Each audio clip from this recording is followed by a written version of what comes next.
नमस्ते दोस्तों, स्वागत है आपका YouTube चैनल में। आज हम ऐसे टॉपिक पे बात करने वाले वो है बनाना पाउडर कैसे एक्सपोर्ट किया जाता है। इसको एक्सपोर्ट करने के लिए आपको कौन से स्टेप को फॉलो करना पड़ता है और ऐसी कौन सी कंट्री है जो सबसे ज्यादा बनाना पाउडर इंपोर्ट करती है।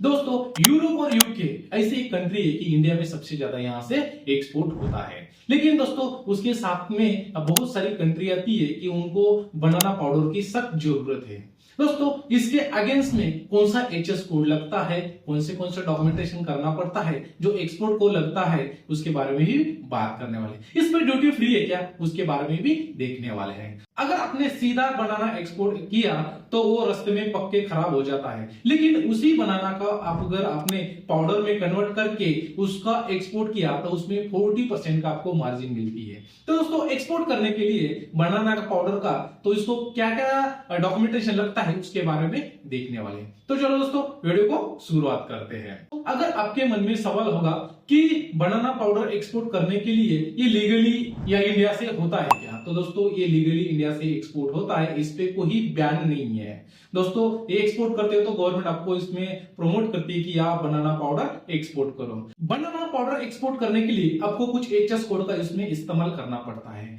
उसका सही एचएस कोड है 11063010। अच्छी खबर यह है दोस्तों कि बनाना पाउडर एक्सपोर्ट करने के लिए इस पे कोई ड्यूटी पेड करने की जरूरत नहीं रहती, इस पे एक्सपोर्ट ड्यूटी फ्री है। बनाना पाउडर का सबसे ज्यादा इस्तेमाल बेबी फूड्स, बेकरी और सेंटिमेंट्स में होता है। उसमें भी सबसे ज्यादा डिमांड वाली कंट्री है यूएसए। यूएसए से सबसे ज्यादा इंडिया का जो बनाना पाउडर है, केले का जो पाउडर है, वो सबसे ज्यादा एक्सपोर्ट होता है। यूरोप जैसे कंट्री से बहुत सारा इंडिया का जो बनाना पाउडर है वो एक्सपोर्ट होता है। वो है जर्मनी, फ्रांस, नेदरलैंड। इनमें ऑर्गेनिक जो पाउडर बनता है जो केले का, वो सबसे ज्यादा यहाँ पे इंपोर्ट होता है। तो इन कंट्री को भी आप आसानी से एक्सपोर्ट कर सकते हो। उसी के साथ में मिडिल ईस्ट में बहुत सारा यहाँ से एक्सपोर्ट होता है। UAE, Saudi Arabia, in country में भी बहुत सारा इंडिया का पाउडर वहां पे एक्सपोर्ट होता है। नेक्स्ट है जापान, साउथ अफ्रीका। इनमें भी बहुत सारा इंडिया का जो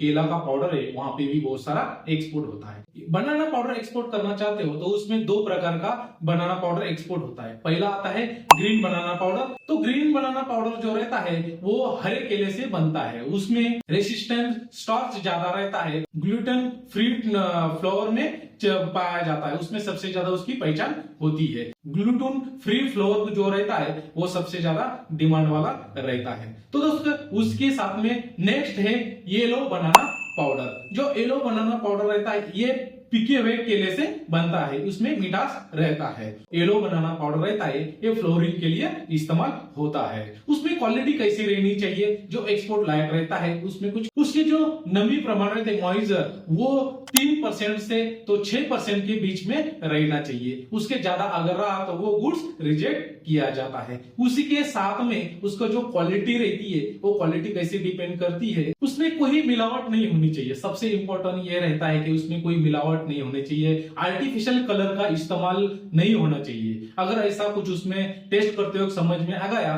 तो उसमें वो गुड्स रिजेक्ट हो जाता है। अगर आपके पास ऑर्गेनिक सर्टिफिकेट है तो आपको 20% से तो 30% का उसमें और प्रॉफिट मार्जिन मिलती है। सबसे ज्यादा डिमांड भी रहती है जब आपके पास कोई ऑर्गेनिक सर्टिफिकेट है। तो इसमें पैकिंग की अगर बात करेंगे तो बनाना पाउडर की पैकिंग 500 ग्राम, 1 kg, 2 kg, 5 kg इसमें पैक किया जाता है। तो इसको पैक करते वक्त इसमें जो एल्यूमिनियम फायर बैग जो रहता है इसका इस्तेमाल होता है। जब इनकी छोटे छोटे पैकेज में उसकी पैकिंग हो जाती है तब उसमें बड़े बॉक्स में कॉर्पोरेटेड फाइबर बॉक्स जो रहता है उसमें वो 25 kg तक उसको पैक किया जाता है।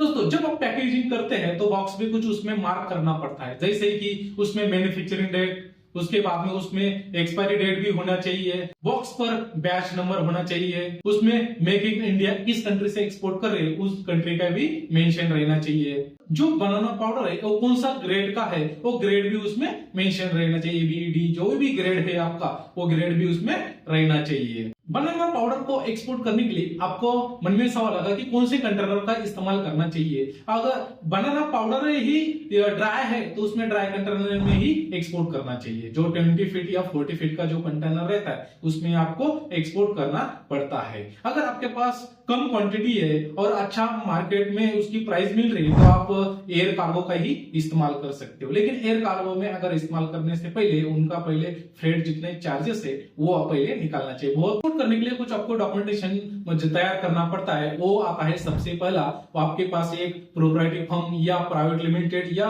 एलएलपी कंपनी आपके पास रजिस्टर्ड होना चाहिए और उसके साथ में आपको आईसी कोड रहता है जो इंपोर्टर एक्सपोर्ट कोड, इसके बिना आपका एक्सपोर्ट होता नहीं है। उसमें आरसीएमसी एपेडा में रजिस्ट्रेशन होना चाहिए। उसके साथ में आपको सर्टिफिकेट वर्जन लगता है।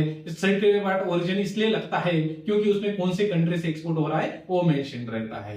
उसी के साथ में आपको फाइटोसैनिटरी सर्टिफिकेट लगता है, ये साबित करता है इसमें कुछ कीटक या नाशक से मुक्त है। उसके साथ में आपको टेस्ट रिपोर्ट लगता है लैब का, ये भी आपको लगता है। उसके साथ में आपको फसाई में भी रजिस्ट्रेशन रहना चाहिए, फसाई का भी आपको सर्टिफिकेट रहना चाहिए, स्टेट या सेंट्रल का दोनों में से एक भी रहा तो हो जाता है। दोस्तों एक्सपोर्ट करने के लिए आपको इतने डॉक्यूमेंटेशन करना पड़ता है। अगर आपका कोई सीएचए है तो वो आपको जब भी एक्सपोर्ट करेंगे तो इतने डॉक्यूमेंटेशन की आपको रिक्वायरमेंट करेगा। दोस्तों आपके मन में सवाल होगा कि गवर्नमेंट आपको इसमें कुछ सब्सिडी देती है क्या? तो कुछ सब्सिडी इसमें ऐसे ही इंक्लूड होती है जो रोड टैक्स की कुछ टैक्स जो रहता है उसमें कुछ उसमें छूट देती है और उसके साथ में एपेडा में अगर आपका रजिस्ट्रेशन है तो उसमें कुछ आपको स्टॉल या विदेश में प्रोसेसिंग यूनिट लगाने का परमिशन देती है क्योंकि वहां पे आप स्टॉल लगा के वहां से भी आपका प्रदर्शन दिखा सकते हो। एक्सपोर्ट करने के लिए आपको कुछ बायर एपेडा में भी मिल सकता है। एपेडा में अगर आपका रजिस्ट्रेशन है वहां से जो इंपोर्ट कर रहा है बायर, उनकी लिस्ट आप निकाल सकते हैं। उसी के साथ में B2B वेबसाइट है, ट्रेड इंडिया, इंडिया मार्ट, ऐसे कुछ प्लेटफॉर्म है कि वहां से भी आपको बायर मिलता है। नेक्स्ट है इंडियन एम्बेसी। इंडियन एम्बेसी आप मेल करके वहां पे जो इंपोर्ट कर रहा है, अगर बनाना पाउडर का कोई वहां पे इंपोर्ट मंगा रहे थे उनकी आप इंडियन एम्बेसी को मेल करके वहां का बायर का आप लिस्ट मंगा सकते हो। ट्रेड फेयर्स, गुल फूड्स, दोस्तों फ्रॉड बहुत होता है एक्सपोर्ट में, तो उनको एक्सपोर्ट फ्रॉड होने से कैसे आप बच सकते हैं? जो ECGC रिपोर्ट रहता है तो आप बायर है उनका आप मंगा सकते हो कि इसका